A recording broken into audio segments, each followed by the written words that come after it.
Hi everyone, it's Safa.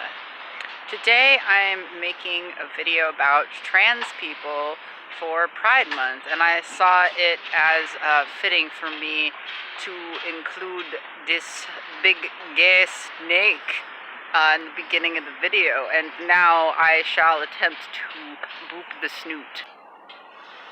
Boop.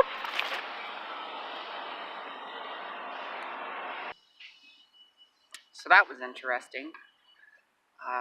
Now that we've been inducted into the video about trans people by booping the snoot, I would just like to say that if you don't know what that means, you will someday. Perhaps as a result of this very important public service announcement. Okay, it's not a public service announcement, but for Pride Month, I thought I would talk a little bit about being trans and how that relates archetypally to spiritual stuff. And that's a big topic, you know. I talked about the connection between gender and spirituality, but now I want to talk about the archetypal connection that specifically deals with transgender people. I'm non-binary. I consider myself pangender or androgynous.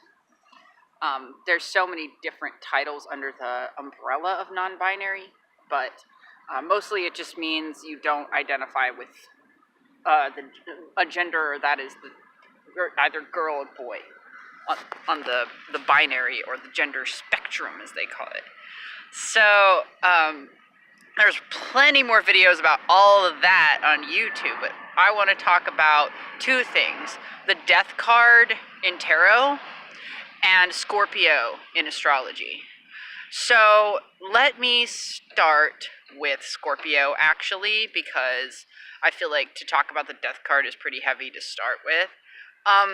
But yeah, so here is the archetype of Scorpio, okay? So the Scorpio is about transformation, and what is associated with transformation is a death.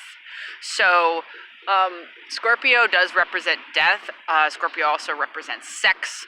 Scorpio represents the underworld, the subconscious. Scorpio also represents, sort of like transcendence, the phoenix rising from the ashes almost.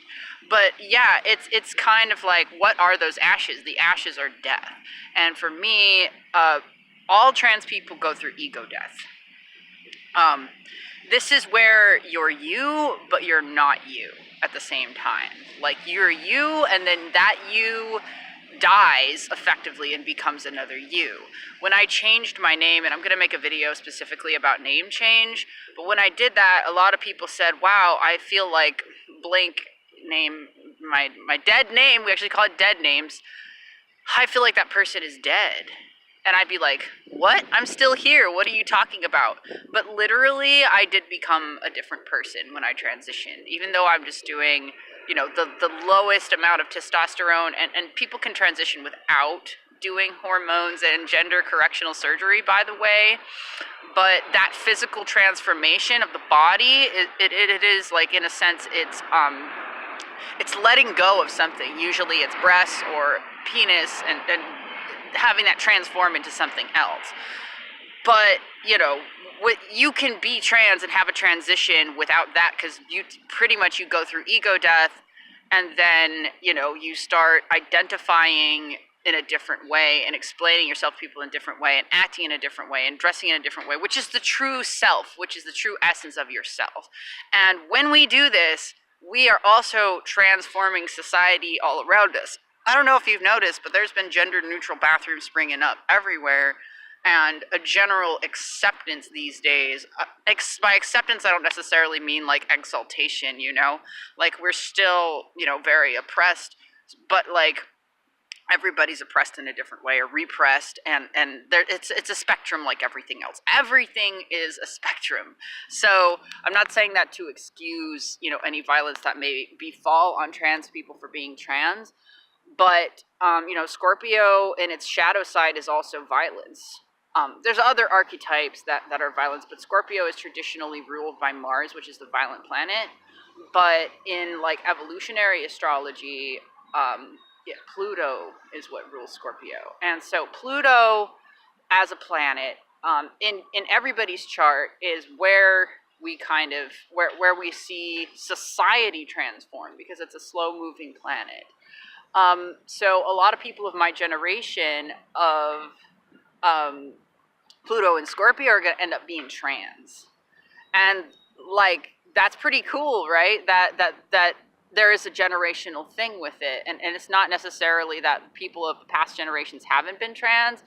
It's just that we're a bit more outspoken about it. And we are truly trying to transform society to being more accepting of us, because we have that kind of intensity and we have that depth. And we understand psychology, we understand the subconscious, we understand our trauma, as a result of being trans, as a result of kind of being like an outcast. And also, the 8th house in Scorpio is like hidden stuff, that what happens behind closed doors. So what we do a lot is we hide our true selves until we transform. So that is why like transgender people and Scorpio are like pretty much interlinked. And a lot of us,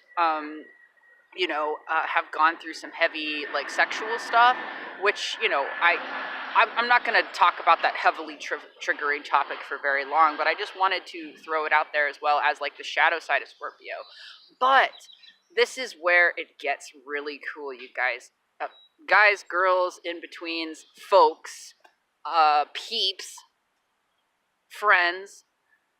There are octaves to every archetype. So while Scorpio may be death, and that may be the worst part of being trans, is that a lot of us do die and commit suicide as a result of being trans. There's other higher archetypes of that same vibration that we can raise our personal vibrations to that level. We can transcend the lower vibration of Scorpio. So the death card in tarot, I don't know if you play with tarot cards. A lot of trans people are witches because, we're trying to get more money. Let's be real. No, just kidding. But like, no, like we're connected with the ethers. Trans people walk between worlds. Shamans walk between worlds. A lot of, indigenous shamans identified as trans, non-binary, all different types of just, queer, like fluid sexuality. That's Kundalini, the snake where I booped the snoot. That is what, if Kundalini was like an art piece, that's kind of like what it would look like. But yeah, we have Kundalini energy within us, which tends to, rocket up through your body, through the sacral chakra, and transform everything in your life. So it's possible that a lot of trans people will also go through Kundalini awakening and not know that they're going through Kundalini awakening, and it will cause them to have a series of unfortunate events in their life that they're actually supposed to transcend and be and rise above. And this isn't to say that people who have, had bad things happen to them as a result of being trans are like at fault somehow, or they chose that or whatever.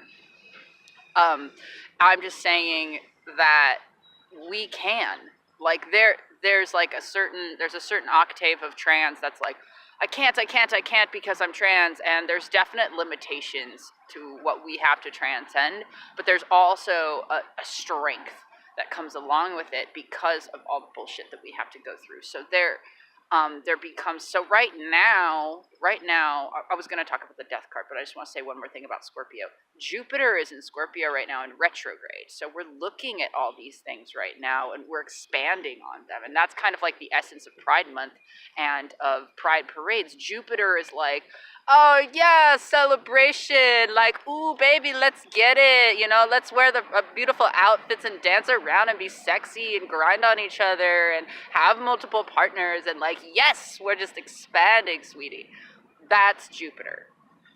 So in retrograde, it's like, yeah, we're actually looking at this shit again, in a deeper way. We're expanding it.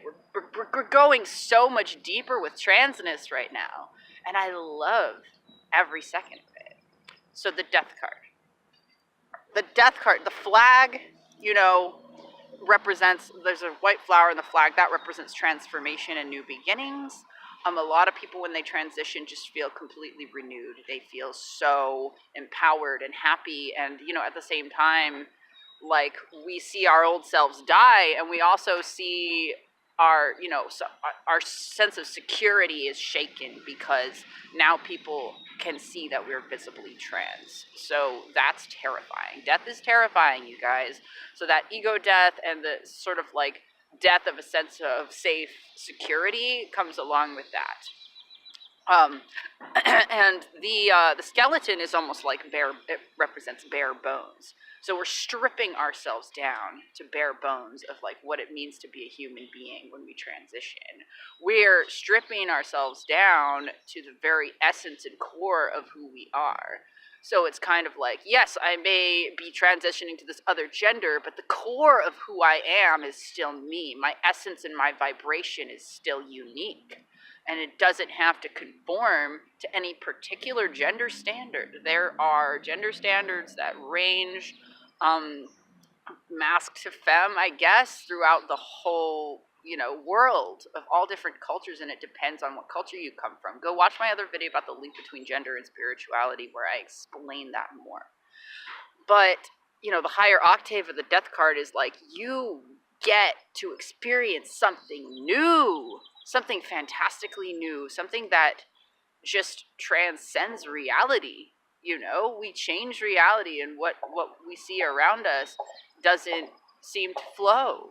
It's kind of like, okay, why are we limiting ourselves to just our physical bodies in terms of what we can do, how we can talk, how we can dress, you know, how we can present ourselves to others, and not just in a physical way, but in an energetic way. Again, go watch that other video to understand that masculine, feminine are energies that are not necessarily linked to bodies, but we have given bodies, we have assigned energies to bodies.